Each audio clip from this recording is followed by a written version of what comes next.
Hello दोस्तों, नमस्कार। स्वागत है आप सभी को पंकज रेलवे क्लासेज में। दोस्तों, आज हम लोग ग्रुप डी एएलपी टेक्नीशियन के लिए साइंस का प्रैक्टिस सेट 2 हम लोग देखेंगे दोस्तों। इसमें टोटल 20 प्रश्न हैं दोस्तों। सारे सवाल इम्पोर्टेड और सिलेक्टेड सवाल लिए गए हैं। एकदम न्यू पैटर्न पर सवाल लिया गया है दोस्तों, जो अभी अभी फिलहाल में पूछा जा रहा है। ग्रुप डी देखिए, एएलपी में तो ऐसे 1 और 2 ही सवाल आ रहे हैं, लेकिन ग्रुप डी में और टेक्नीशियन में साइंस के भर भर के सवाल आएंगे दोस्तों। तो चलिए दोस्तों, सभी सवालों को हम लोग फटाफट देखेंगे। देखिए पहला सवाल, देखिए मेरे भाई, देखिए पहला सवाल, शॉर्ट सर्किट में करंट का क्या होता है? लगातार बदलता रहता है, काफ़ी हद तक कम कर देता है, नहीं बदलता है, भारी वृद्धि। देखिए शॉर्ट सर्किट हो जाएगा दोस्तों, जैसे कि यहाँ पर रेजिस्टेंस है, 2 गो रेजिस्टेंस है दोस्तों। मान लीजिए इस रेजिस्टेंस को शॉर्ट सर्किट कर देते हैं, इस रेजिस्टेंस को शॉर्ट सर्किट कर देंगे तो देखिए धारा इस तरफ से नहीं जाएगा, डायरेक्ट धारा इस तरफ से चल जाएगा। यानी धारा की यहाँ पर जो बाधा होता था अब डायरेक्ट चल जाएगा, यानी बढ़ जाएगा, भारी वृद्धि हो जाएगी जब शॉर्ट सर्किट हो जाएगा। तो हमारा राइट आंसर डी एकदम परफेक्ट होगा दोस्तों। ऑप्शन डी इसका राइट आंसर हो जाएगा। चलिए नेक्स्ट सवाल देखते हैं दोस्तों। ये रहा सेकंड नंबर सवाल मेरे भाई। निम्न में से क्या तंत्रिका कोशिका में अनुपस्थित है? देखिए क्या तंत्रिका कोशिका में अनुपस्थित है, बतलाना है दोस्तों। इन चारों में से क्या अनुपस्थित है? तो देखिए केंद्रक, माइटोकॉन्ड्रिया, राइबोसोम और तारक केंद्र, इन चारों में से कौन अनुपस्थित रहता है तंत्रिका कोशिका में, यही बतलाना है। तो देखिए केंद्रक तो रहता है दोस्तों, सूत्रकणिका, माइटोकॉन्ड्रिया भी रहता है और राइबोसोम भी रहता है, लेकिन तारक तारक केंद्र, सेंट्रियोल नहीं रहता है। यानी ऑप्शन डी इसका राइट आंसर हो जाएगा दोस्तों। ऑप्शन डी इसका राइट आंसर होगा मेरे भाई। चलिए नेक्स्ट सवाल देखते हैं। ये रहा 3 नंबर सवाल। जीव और पर्यावरण के बीच पारस्परिक क्रिया का अध्ययन है।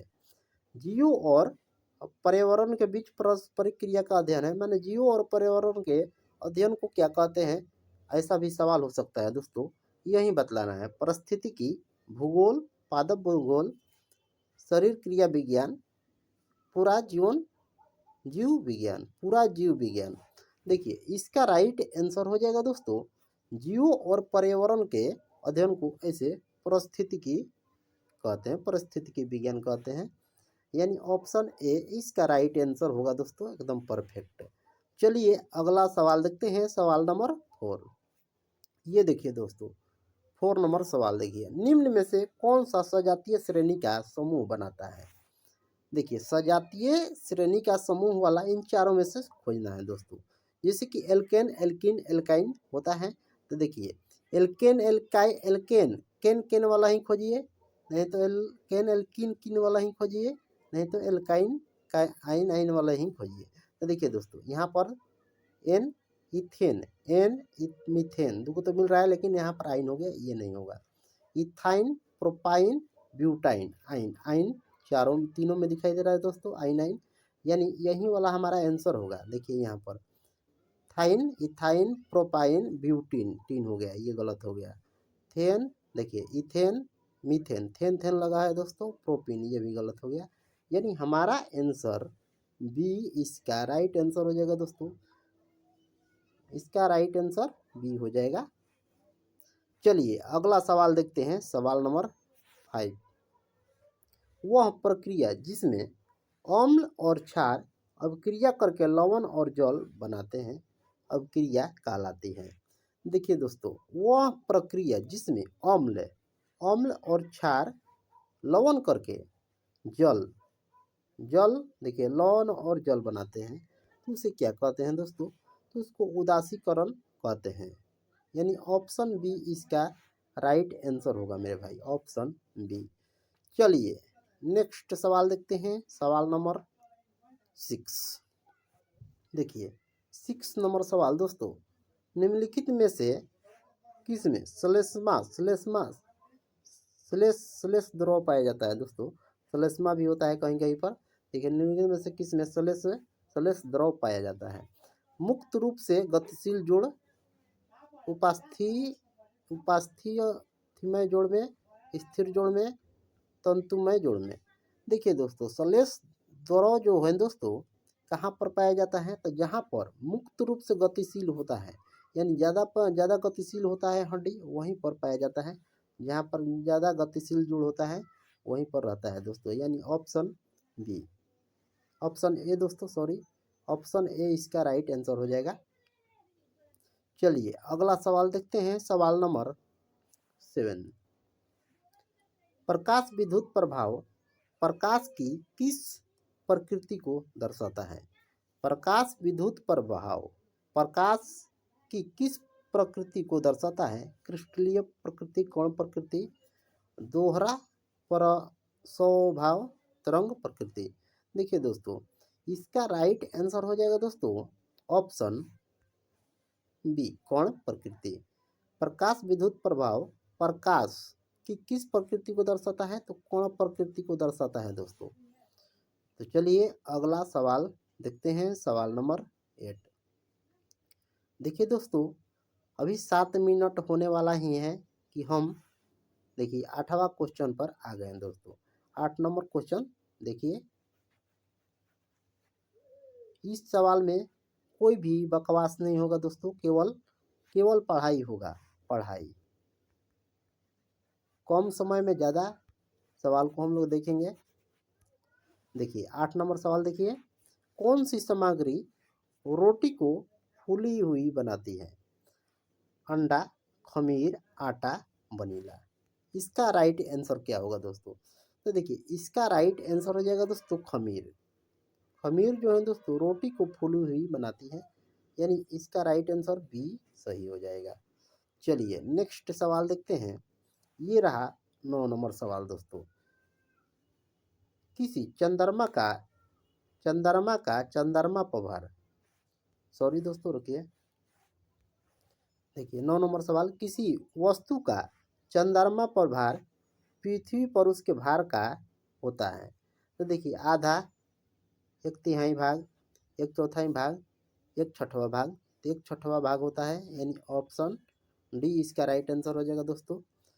इसका राइट आंसर हो जाएगा ऑप्शन डी।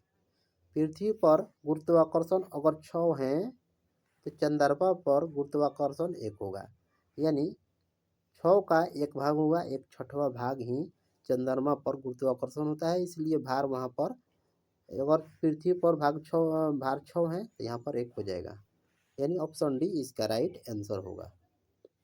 देखिए 10 नंबर सवाल देखिए दोस्तों, संतुलित रासायनिक समीकरण द्वारा किस जानकारी को व्यक्त किया जाता है? देखिए अभिकारकों उत्पादों के संबंधित सूत्र, अभिकारकों उत्पादों के संबंधित दरम्यान, प्रक्रिया में शामिल अणुओं की कुल संख्या। इसका राइट आंसर हो जाएगा दोस्तों सभी होता है दोस्तों। संतुलित रासायनिक समीकरण में ये सभी होते हैं, सूत्र भी होता है, अभिकारक उत्पाद के संबंधित दरम्यान भी होते हैं, और प्रक्रिया में शामिल अणुओं की कुल संख्या भी होता है, यानी ऑप्शन डी इसका राइट आंसर हो जाएगा। चलिए अगला सवाल देखते हैं, सवाल नंबर 9, सवाल नंबर 11 दोस्तों। निम्न में से कौन सा निम्न ताप परिरक्षण के अनुसार तापमान का सबसे अच्छा प्रतिनिधित्व करता है? देखिए दोस्तों इसका राइट आंसर क्या हो जाएगा, निम्न में से कौन सा निम्न ताप परीक्षण के अनुसार, और देखिए निम्न ताप परीक्षण के अनुमानित तापमान का सबसे अच्छा प्रतिनिधित्व, मैंने सबसे कम वाला बतलाना है दोस्तों, तो सबसे कम वाला तो हमारा बी ही होगा, -196 डिग्री सेल्सियस सबसे कम है, तो इसी को आंसर मारेंगे, ऑप्शन बी सही हो जाएगा। चलिए अगला सवाल देखते हैं, ये रहा 12 नंबर सवाल दोस्तों। खनिज के रूप में पौधे द्वारा अवशोषित होते हैं, खनिज के रूप में पौधे, देखिए खनिज के रूप में पौधे द्वारा अवशोषित होते हैं। जैसे कि एक पेड़ हो गया दोस्तों, पेड़ हो गया, ये जड़ हो गया दोस्तों, जड़ हो गया, जड़ हो गया, तो जड़ हो गया तो इधर खनिज जो रहेगा दोस्तों, इधर खनिज रहेगा, खनिज, खनिज पेड़ में अवशोषित होते हैं किस रूप में दोस्तों? तो देखिए यौगिक मिश्रण अणु आयन, इसका राइट आंसर होगा दोस्तों आयन के रूप में होते हैं, आयन के रूप में होते हैं, यानी ऑप्शन डी इसका राइट आंसर हो जाएगा।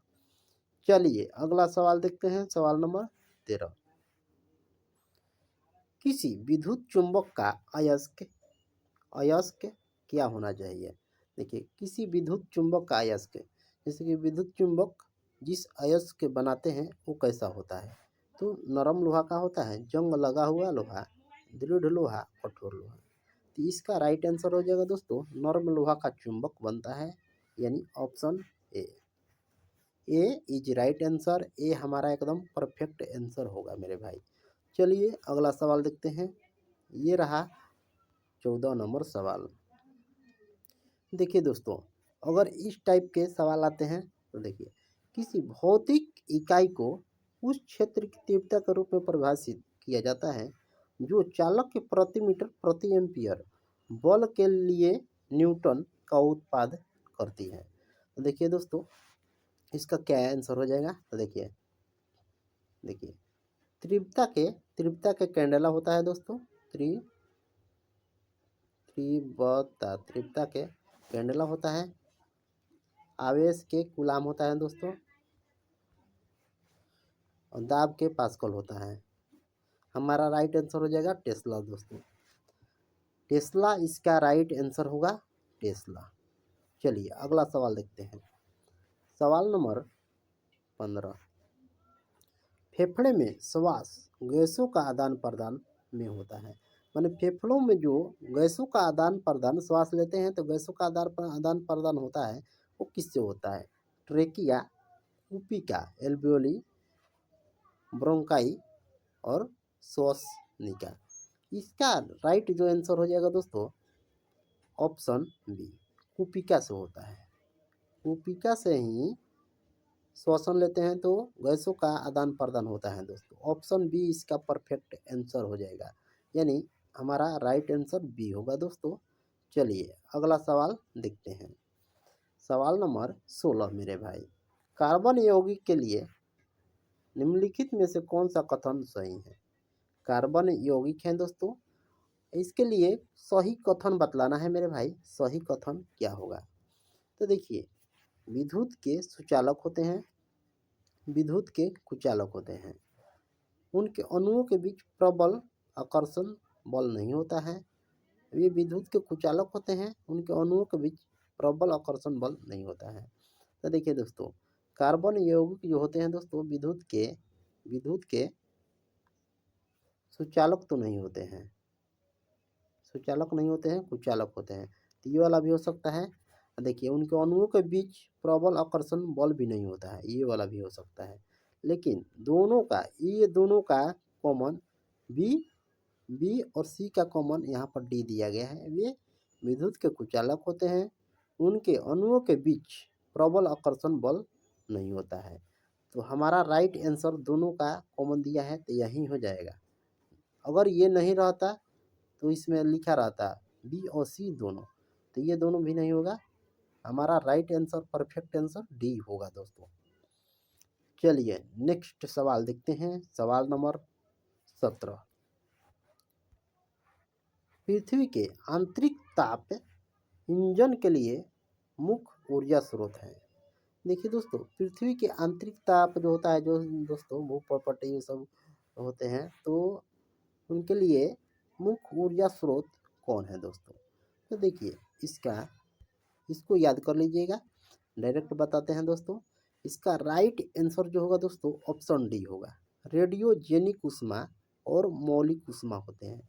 रेडियोजेनिक उष्मा, मौलिक उष्मा, रेडियोजेनिक उष्मा, मौलिक उष्मा, यानी ऑप्शन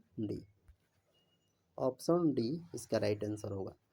चलिए नेक्स्ट सवाल देखते हैं दोस्तों, ये रहा 18 नंबर सवाल। निम्नलिखित में से किसकी प्रतिरोधकता का मान सबसे अधिक होता है?